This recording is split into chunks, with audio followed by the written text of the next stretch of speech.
Yo muchas veces decía, no, a lo mejor esto no es para mí. O sea, me tengo que retirar y dedicarme a otra cosa porque era estar en un mejor momento de carrera, de entrenar y decir, oye, me siento bien y de repente, pum, una lesión. Este episodio llega a ustedes gracias a Bancamiga en alianza con Silk, una nueva forma de pagar con Garmin y tu tarjeta Bancamiga. El cambio nunca supo tan bien. Yoka, ahora con nueva imagen.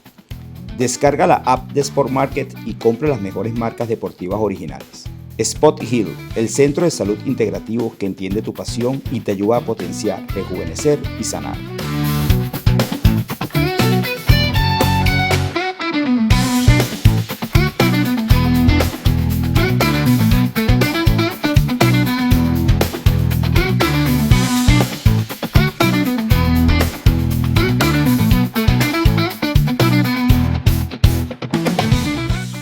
Bienvenido a los Pecapils, un espacio para compartir, conversar y sobre todo disfrutar sobre todo lo que nos brinda el running. Hoy tengo el privilegio de tener por primera vez en un episodio a un atleta élite, un especialista en fondos en 5.000 y 10.000 metros con récords nacionales y suramericanos. Con ustedes, Edimar Orea. Gracias. Muchas gracias. Gracias, Pedro. Gracias. No, para mí es un placer estar aquí, la verdad. Gracias a ustedes por la invitación. Yo contenta siempre de aportar eso bueno, experiencias y vivencias que uno ha tenido en esta carrera tan larga que como lo es el atletismo y bueno, la carrera que hemos venido haciendo. Bueno, digo hemos porque siempre hablo en plural por mi hermana, porque siempre hemos estado juntas, entonces es como que nunca he ido sola, siempre he ido acompañada, entonces por eso digo este recorrido tan largo, entonces siempre hablar de eso para mí es bonito, ¿no? Y me gusta. Claro, qué bonito eso. Ese reconocimiento es muy lindo porque definitivamente es un trabajo, como hablas tú, en equipo, donde inclusive las parejas de cada quien también son atletas y bueno, y con un rendimiento súper importante. Y bueno, vamos a hablar de ese día, Edimar, de que lograste tu récord en Sudamérica recientemente en febrero del 2025, que hiciste 31:47. Sí. Bueno, que además batiste una marca que estaba estipulada desde el 2023. Sí. ¿Qué tal fue esa experiencia? Oye, fue muy bonito porque la verdad es que no me lo esperaba. O sea, yo iba buscando una marca buena, pero yo decía, bueno, voy a intentar hacer el récord nacional, que lo tenía mi hermana. En ese momento eran 32:05 el récord, si no me equivoco.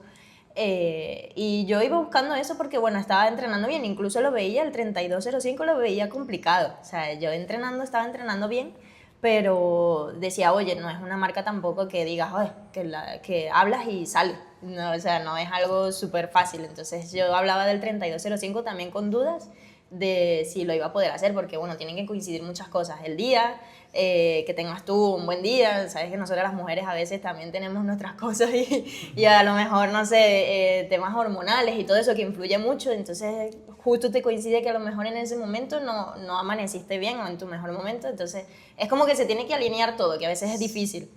Y aunque hayas hecho una preparación de muchos meses, puede que ese día eso no tengas el día y no te salga. Y dices tú, pero ¿cómo no va a salir si llevo entrenando un mes o 2 meses para eso y los entrenamientos habían sido buenos? Y entonces es eso, llega a lo mejor en ese momento y no sale.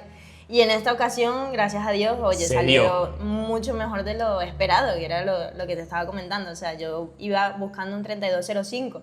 Entonces, yo salía a ese ritmo, que era 3:12, si no me equivoco, a 3:12, 3:13. Salimos a 3:12, salí porque yo iba con un muchacho que me iba ayudando, que me lo puso el club.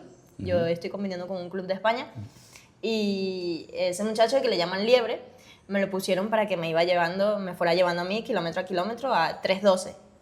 Entonces salimos a 3:12, pero yo me sentía súper bien, o sea, sentía que iba con fuerza, incluso iban pasando los kilómetros y cada vez era como que me sentía mejor. Y entonces yo hubo un momento que le dije al muchacho, ¿podemos apretar un poquito más? Entonces empezó a ponerse a 3:10. Y yo iba bien, iba súper bien, entonces íbamos 3:10, 3:10, 3:10. Eso creo que fue a partir del kilómetro 5 más o menos. Cuando pasamos al kilómetro 5 yo veía que me sentía bien y entonces le dije, sí, puedes ir a 3:10 incluso. Entonces en ese momento podía hasta hablar. Y entonces, impresionante. Sí, entonces le decía, voy súper bien y era como que cada vez me sentía mejor y Eso, los últimos kilómetros fuimos cada vez mejor, y fuimos progresando, como salimos controlando de ese 3:12, al final como fui progresando de ese 3:10, el ritmo final, la media dio a 3:11, con todo eso, con la progresión y todo. Entonces, Y metiste ese batacazo. sí, y entonces cuando llegué fue como, de hecho hay un video que se ve cuando llego que me emociono y todo, porque sobre todo fue especial porque venía de 2 años complicados de lesiones, entonces era como que empezaba a correr pero nunca terminaba de arrancar, entonces no había llegado a ese punto de esa marca, que ya es una marca que dices, oye, a nivel internacional sobre todo, es una buena marca de cara a competencias internacionales y con gente buena. Sí, cómo no. Entonces ya es dar un paso más en lo que yo venía haciendo, que era carreras de calle, nada más, que eso también, oye, está bien y te suma en tu dossier deportivo, como quien dice, tu currículum, Sí. pero tener una buena marca ya a nivel internacional y poder ir a pista, competir en pista con las buenas, eso ya es dar otro paso. Entonces es como que fue un momento ahí de emoción por no llevar tiempo de no haber conseguido eso, por las lesiones y demás, y de repente ir allí y conseguirlo fue como eso, fue muy especial. Además que lo haces en un país con una trayectoria de atletismo impresionante como lo es España. O sea, España de verdad tiene hasta medallas olímpicas porque, bueno, es un país donde ese es uno de sus fuertes, ¿no? El atletismo. Entonces, hacerlo en ese, digamos, en ese país resalta mucho más porque, bueno, que un latino haya logrado un récord suramericano, de verdad que es aplaudible. Bueno, y lo que describes del pace, bueno, impresionante. Y ahí caemos, por supuesto, en lo que es un entrenamiento de un atleta élite como tal cual eres. Cuéntanos un poco cómo es tu día a día de algo que para nosotros vemos que practicas, pero que realmente es tu trabajo, porque sí, correr y competir es tu trabajo. ¿Cómo es un día de Edimar Brea en fase de preparación para competencia? Sí, en fase de preparación para competencia, digamos una competencia así importante, podemos hablar de ese récord sudamericano, porque era algo que tenía en mente, entonces yo sabía que iba a ser un momento de lo que dije antes, iba a ser como un punto de inflexión de decir, o sea, a partir de aquí empiezo, sí, ahora sí a ser profesional, digamos. Entonces, digamos que ese mes de enero, porque estuve preparándolo en enero, yo en diciembre todavía venía de molestias y lesiones, entonces a finales de diciembre fue como que empecé a correr con normalidad de todos los días. Entonces, digamos que la carrera la preparé en el mes de enero, o sea, fue enero. Y bueno, un día normal era levantarme, desayunar, siempre me tomo mi café, eso sí, no lo dejo pasar, pero solo tomo café en la mañana, ¿no? Ya el resto del día no tomo más café. A menos que por la tarde me toque doblar de entrenamientos de carrera, que me ha pasado, entonces es como para activarme, me tomo un poquito de café y me ayuda. Entonces eso, me levanto, me tomo mi café, mi desayuno, suelo desayunar a veces panquecas, que las hago con avena, que me gustan mucho, y cuando sobre todo tengo entrenamientos de pista, que son los más fuertes, me las hago por la mañana. Si no es un entrenamiento muy fuerte, no desayuno, voy sin desayunar. O sea, cuando voy a trotar, digo, solo el café y ya desayuno. Con trabajos intensos, entonces... Entonces, sí, con los trabajos intensos, sí, desayuno. ¿Y prefieres hacerlo por la mañana? Bueno, te levantas más fuerte, has descansado toda la noche y te paras como más vigorosa para hacer trabajo de calidad, pues. Exacto, sí, siempre los entrenamientos fuertes los hago por la mañana, la pista. Bueno, en enero hice algunas veces pista por la tarde, que no me gusta mucho, pero luego al final cuando te pones te sale, y a veces sale incluso hasta mejor por la tarde que por la mañana a primera hora que te acabas de levantar. Entonces los hacía por la tarde porque tenía un grupito de muchachos que son triatletas, pero estaban preparando la CAF en ese momento. Sabes que enero la gente ya estaba ahí en CAF, que era en marzo, que de hecho yo no fui a la CAF porque fui a esa competencia, si no me hubiese gustado hacerla. Que también fue en febrero, ¿verdad? La CAF fue... Creo que en febrero, el mismo día que yo competí. Ajá, sí, que hice el récord sudamericano. Sí, fue el mismo día. Porque mi hermana compitió la CAF, hizo la media y ella ganó. Y entonces luego después cuando yo terminé, o sea, son 6 horas menos, o sea, yo competí y después cuando yo terminé iba ella a competir o algo así era. Porque yo competía ya por la mañana. Y... Ay, ya me perdí en lo que le estaba diciendo antes. No, estamos hablando del trabajo de pista, entonces, ¿te vas a la pista? Sí, empiezo a hablar de una cosa, luego me voy a otra y ya no me acuerdo por qué empezamos. Entonces, Sí, entonces el trabajo de pista era, tengo estos chicos, les estaba comentando, Sí. estos chicos que me ayudaron mucho porque estaban preparando la CAF. Entonces ese mes estuvieron entrenando conmigo prácticamente todo. Que yo una de las cosas que tengo es que me cuesta entrenar sola. Eso sí que, a menos que sean los trotes suaves, eso sí no me importa hacerlo sola, pero el trabajo fuerte de cambios de ritmo, la pista, prefiero siempre tener ahí alguien que me esté animando o ayudándome, que Sí. me ha tocado correr sola e intento motivarme yo sola porque digo, no siempre los voy a tener ahí, entonces tengo que acostumbrarme a correr yo sola también. Claro. Y esos días no me salían los ritmos iguales, pero bueno, los sacaba adelante como podía. Yo decía, o sea, no me tengo que acostumbrar de correr siempre acompañada, pero al final te acostumbras. Sí. y bueno, esos muchachos que, bueno, son Gregory, Fabián y todos ellos que hacen triatlón también, estuvieron entrenando conmigo ese mes y la verdad es que para mí fue también un apoyo muy grande porque me ayudaron mucho a eso, a sacar los entrenamientos fuertes, Sí. que a veces me costaría a mí hacerlo sola. Sí. Y bueno, eso muchas veces por la tarde hacía las series en vez de por la mañana, o sea, las hacía por la tarde por ellos, porque a lo mejor a ellos no les coincidía bien por la mañana. Entonces, bueno, un día normal, eso, yo hago las series normalmente por la mañana, 2 o 3 días a la semana estaba haciendo entrenamiento fuerte, ya estaba haciendo 3 días por la semana, como por ejemplo el martes, los viernes y los domingos. Okay. Y doblo, o sea, hago entrenamiento por la tarde normalmente hago el gimnasio, la sesión de fuerza o doblo corriendo una media horita, no estaba haciendo muchos kilómetros A soltar porque un poco. sí, normalmente tú a veces ves a los atletas de fondo que preparan 10 kilómetros o preparan media maratón y se hacen 100 kilómetros a la semana, 120 kilómetros a la semana, yo no lo estaba haciendo por eso, porque venía de esa lesión. Y enero era como volver a entrenar otra vez todos los días. Y sin embargo, a finales de enero volví con la molestia que estoy teniendo ahorita de la tibia, que estuve allí que no podía hacer tantos kilómetros a la semana como me hubiese gustado. Porque normalmente dices, ay, no hace falta acumular 120 kilómetros a la semana porque a menos que eso, que acumules entrenos de calidad. O sea, no es tanto la cantidad, sino la calidad. Pero bueno, cada entrenador tiene lo suyo, ¿no? Y yo siempre pensaba o tenía en mi cabeza de decir, oye, quiero llegar en algún momento de mi carrera deportiva a poder correr esos 100 kilómetros a la semana. Entonces en enero solo pude hacer 91 a la semana, como mucho, sí. como mucho. Entonces todavía no he llegado a ese punto porque es como que siempre tengo alguna molestia que no me deja acumular todos esos kilómetros. Pero bueno, ese mes de enero para mí en cuanto a preparación fue el mejor que he tenido en toda mi carrera deportiva, sin duda. Te sentiste bien, te sentiste Sí, a tope. Sí, me sentía bien, me sentía sana, me sentía fuerte. Entonces yo creo que bueno, eso fue un poco un cúmulo de todo y que me ayudó a llegar a ese récord sudamericano en las mejores Y condiciones. terminabas en tu pista y te ibas a descansar. A Sí, descansar, a terminó mi recuperar. pista, me iba a descansar. Bueno, yo estoy estudiando, estoy haciendo un ciclo superior, es un técnico que se llama en España, es a distancia. Entonces son estudios a distancia, es de comercio internacional, que lo he llevado trazando por el mismo tiempo de que, bueno, como me vine aquí, estuve más meses aquí, no me coincidían con los exámenes allá y perdí muchos exámenes. Entonces, bueno, estaba entre entrenamientos, entre descansos, lo que podía estudiaba.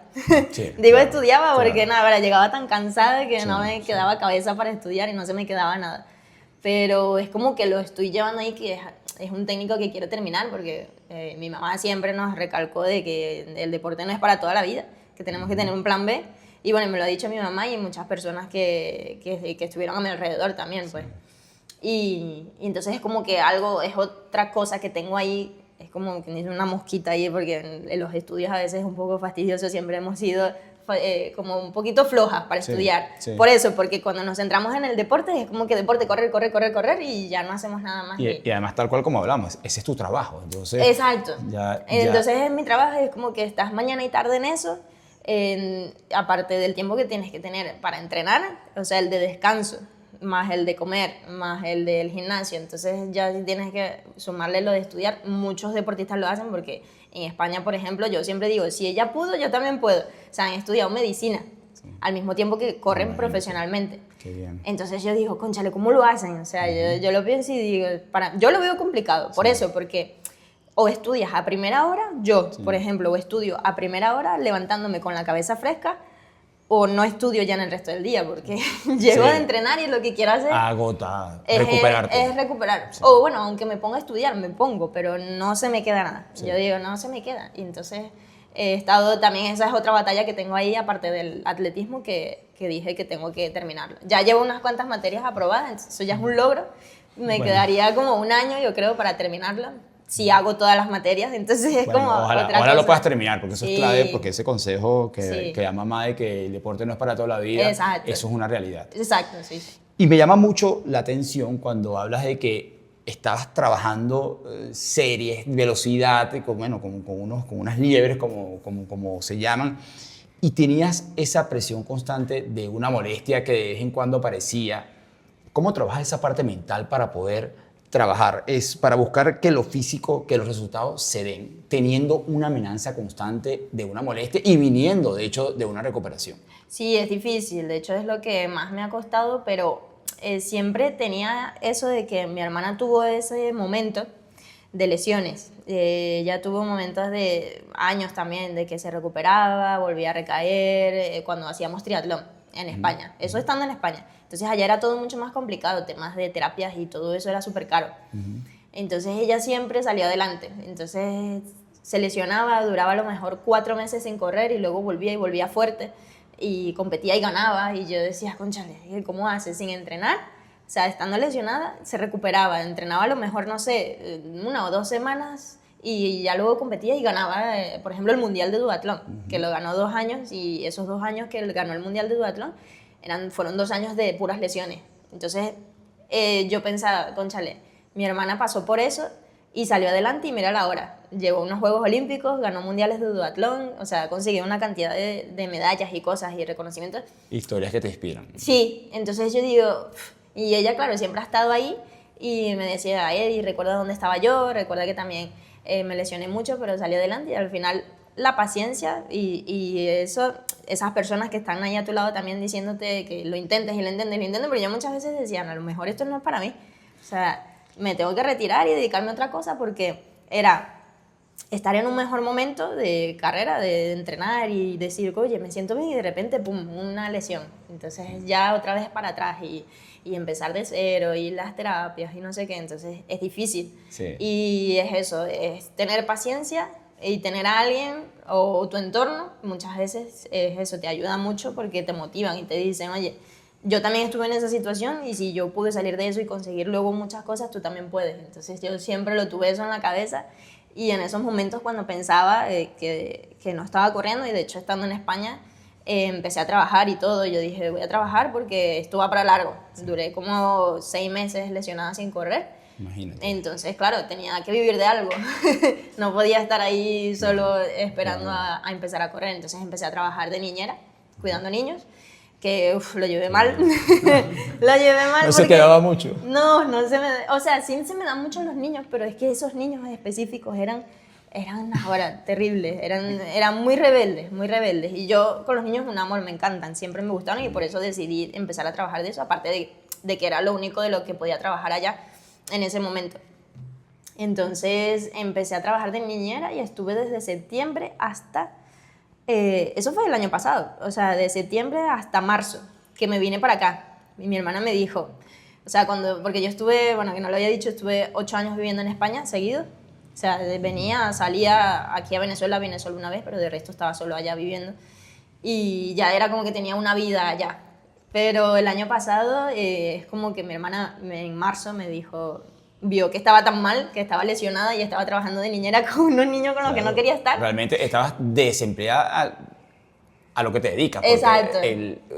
Cuando estás lesionado, un atleta de élite se queda sin trabajo. Exacto, te quedas sin trabajo, entonces hay que buscar alternativas y cosas y bueno, eso, empecé a trabajar de eso y entonces mi hermana decía, Eddie, pero... Ay, entonces porque yo le echaba los cuentos de los niños y a veces acababa llorando porque eran típicos niños que gritaban todos los días o que te empujaban eran 3, entonces eran 3 pequeñitos seguidos y oye, se hacía difícil día a día aguantar eso, era complicado, aparte de eso de que no estaba corriendo. Entonces mi hermana me dijo, vente a Venezuela, yo te pago el pasaje, vente y está aquí 1 mes o 2 meses, despéjate a ver si eso te ayuda y te recuperas. Y entonces tal cual, o sea, me vine aquí en marzo, si no me equivoco, del año pasado. Y cuando vine empecé a tratarlo aquí también y entonces es como que no sé, el ambiente, el alrededor o todo me dejó de doler la pierna y pude empezar a correr. Y salió este resultado. Sí, y salió el resultado. Entonces, eso, empecé a correr después de ese momento tan duro y era como decir, bueno, tengo que tomar la decisión porque en ese momento aquí estaban empezando a pagar muy bien las carreras y todo eso y era como una oportunidad mejor económicamente, hablando, porque estando allá en España, o sea, cuando no eres española, los patrocinadores a veces no te ofrecen mucho o solo prefieren atletas españolas, lo normal. Y entonces no tenía mucho apoyo. Y entonces aquí veía mejores oportunidades en cuanto a eso, en cuanto a carreras, en cuanto al ministerio, que si estás un poco más aquí, pues te pueden apoyar un poco más, viendo que estás aquí, porque si estás allá es como que no existe. Entonces, en ese sentido fue como todo un cambio y fue cuando decidí, no, bueno, me voy a quedar aquí en Venezuela un poco más de tiempo y a ver cómo se va dando todo. Y nada como la emoción que siente uno cuando corre en casa, ¿no? Y especialmente ustedes, cuando las hermanas van a una competencia, todo el mundo tiene esa expectativa de ver a las atletas que tanto admiramos en el asfalto, de verlas dándolo todo y dándole un espectáculo y un gran atractivo a la competencia. Y cuéntame, ¿qué es lo más bonito que te ha pasado o que te han gritado en una competencia venezolana? Oye, mira, la verdad es que eso, desde el año pasado cuando me vine aquí fue cuando empecé a correr más aquí en Venezuela y me encanta, me gusta mucho porque es eso, la gente es como que se vuelca tanto y siempre en las carreras aquí normalmente en la ruta nos cruzamos, entonces cuando nosotras vamos, ellos vienen, entonces vienen todos, vamos muchachos, no sé qué, entonces a veces cuando vamos las dos juntas, oye, a mí eso me emocionaba un montón y yo decía, cónchale, se siente bien, se sentía súper bien y me gustaba mucho. Y cuando, o sea, lo que me han gritado, cuando voy con mi hermana, bueno, no había nada especial así que me gritaran, la verdad, porque como íbamos juntas, o íbamos o con Magali o con María Garrido, que también son muy buenas atletas aquí en Venezuela, y no me han gritado nada especial, la verdad, siempre es como, vamos Edimar, o vamos mucho María, euforia, mucha energía. Sí, mucha energía, ves a unos que van gritándote y vamos muchacha, o se paran incluso y te animan y luego siguen corriendo, entonces es bonito, es bonito. ¿Y cuál es tu carrera favorita acá en Venezuela? La Caracas Rock, sin duda. Que viene ya en octubre. Sí, en octubre y espero correr con mi hermana. Sí, qué bueno porque además que es una carrera, yo digo que son los 10K de Venezuela, ¿no? Sí. Trae gente de todo el país, Sí. donde en su edición anterior, pasada, metió 7.500 corredores, ¿no? Entonces imagínate lo que mueve esa carrera y bueno, y que cada quien va por su objetivo y por su logro. Exacto. Y afuera, ¿cuál es la carrera que más te ha gustado? Afuera, bueno, como la mayoría del tiempo he estado corriendo en España,